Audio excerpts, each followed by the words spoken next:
کیا شیری آخرکار بے نقاب ہونے والی ہے؟ کیا سراب لالا اپنا ہی راز کو چھپانے کے لیے شیری کو رستے سے ہٹا دے گا؟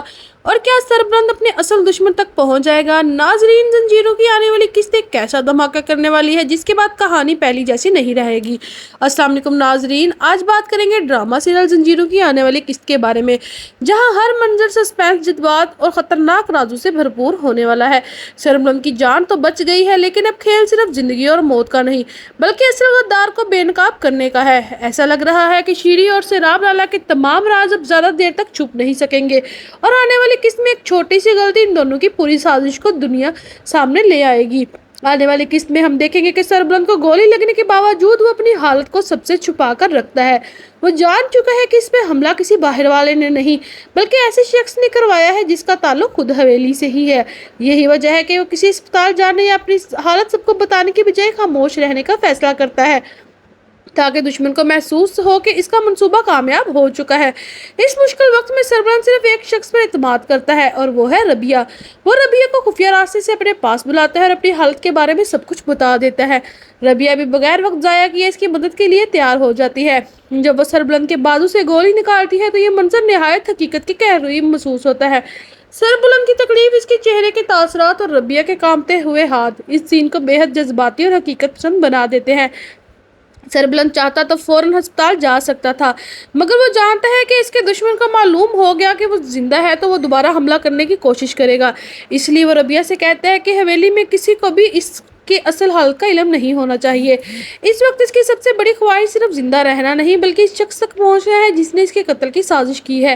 دوسری طرف سربلند کی وفادار آدمی بھی پوری ہوشیاری سے اپنے مالک کی ہدایت پر عمل کرتے ہیں، جائے واقعات پر جو ہر ثبوت ہے وہ مٹا دیتے ہیں جو کسی کو حقیقت تک پہنچا سکتا تھا۔ تو رستم کے آدمیوں کو بھی قابو کر لیا جاتا ہے، جبکہ زرمت کو زندہ گرفتار کر لیا جاتا ہے تاکہ اس اصل سازش اور اس کے پیچھے موجود ماسٹر مائنڈ کا نام معلوم کیا جا سکے۔ ادھر سراب لالا شدید پریشانی میں مبتلا ہے کہ وہ مسلسل اپنے موبائل پر نظر جمائے بیٹھا ہے اور انتظار کر رہا ہے کہ کب خبر آئے کہ سربلند مارا جا چکا ہے، لیکن وقت گزرتا جاتا ہے، نہ کوئی فون آتا ہے اور نہ ہی کوئی اطلاع ملتی ہے، اور نہ ہی کسی کی لاش کا سراغ ملتا ہے۔ یہی خاموش سراب لالا کے دل میں خوف پیدا کرنا شروع کر دیتی ہے۔ اسی دوران رستم بھی شدید بے چینی کا شکار ہو جاتا ہے کہ اس کے آدمی واپس کیوں نہیں آئے، نہ کوئی رابطہ ہے اور نہ ہی کوئی خبر۔ وہ سمجھ نہیں پاتا کہ اچانک سب لوگ کہاں غائب ہو گئے ہیں۔ اسی دوران اس کی کزن گل مہر ایک بیوہ عورت کو لے کر آتی ہے اور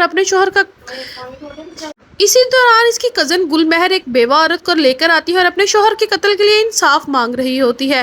گل مہر رستم کو بتاتی ہے کہ اسے قتل کے بارے میں اہم معلومات حاصل ہے، مگر رستم اس وقت اتنا پریشان ہوتا ہے کہ وہ اس بات پر بھی پوری توجہ نہیں دے پاتا۔ ادھر ربیہ آخرکار کامیابی کے ساتھ سربلند کے بازو سے گولی نکال دیتی ہے۔ خوش قسمتی سے گولی صرف گوشت میں لگی ہوتی ہے، اس لیے اس کی جان کو فوری خطرہ نہیں رہا۔ اگرچہ کافی خون بہہ چکا ہوتا ہے، مگر ربیہ بر وقت علاج کر کے اس کی جان بچا لیتی ہے۔ اپنی جڑوں اور روایتی علاج کے علم کی بدولت وہ سربلند کو سنبھالنے میں کامیاب رہتی ہے، لیکن اصل امتحان اب شروع ہوتا ہے۔ ربیہ کو نہ صرف سربلند کی دیکھ بھال کرنی ہوتی ہے بلکہ اس کی موجودگی کو بھی سب سے چھپا کر رکھنا ہوتا ہے۔ وہ چپکے سے کچن سے سوپ تیار کرتی ہے، دوائیاں لاتی ہے اور ہر بار اس بات کا خیال رکھتی ہے کہ کسی کی نظر اس پر نہ پڑے۔ سربلند کی زندگی اب ربیہ کی سمجھداری اور احتیاط پر منحصر دکھائی دیتی ہے۔ دوسری طرف سراب لالا کا غصہ حد سے بڑھ جاتا ہے۔ وہ اپنے آدمی پر برس پڑتا ہے اور چیخ کر کہتا ہے کہ آخر سربلند کہاں غائب ہو گیا ہے؟ نہ لاش ملی ہے، نہ کوئی ثبوت، اور نہ ہی کسی نے کامیابی کی خبر دی ہے۔ وہ غصے میں پانی کے گلاس زمین پر دے مارتا ہے اور شک ظاہر کرتا ہے کہ کہیں سربلند کو اس پر شک تو نہیں ہو گیا۔ اسی غصے کی حالت میں وہ شیری کو فون کرتا ہے اور اسے سخت سناتا ہے۔ وہ کہتا ہے کہ تم لوگوں نے میرا پورا منصوبہ تباہ کر دیا ہے۔ تمہارے پالے ہوئے آدمی میں اتنی ہمت بھی نہیں کہ ایک کام صحیح طریقے سے مکمل کر سکے۔ مجھے تم پر اعتماد ہی نہیں کرنا چاہیے تھا۔ سراب کی دھمکیاں سن کر شیری بری طرح سے گھبرا جاتی ہے، اس کے ہاتھ کانپنے لگتے ہیں اور فون چھپانے کی کوشش کرتی ہے کہ اچانک اسے چکر آتا ہے، جس کے بعد وہ بے ہوش ہو کر بستر پر گر جاتی ہے۔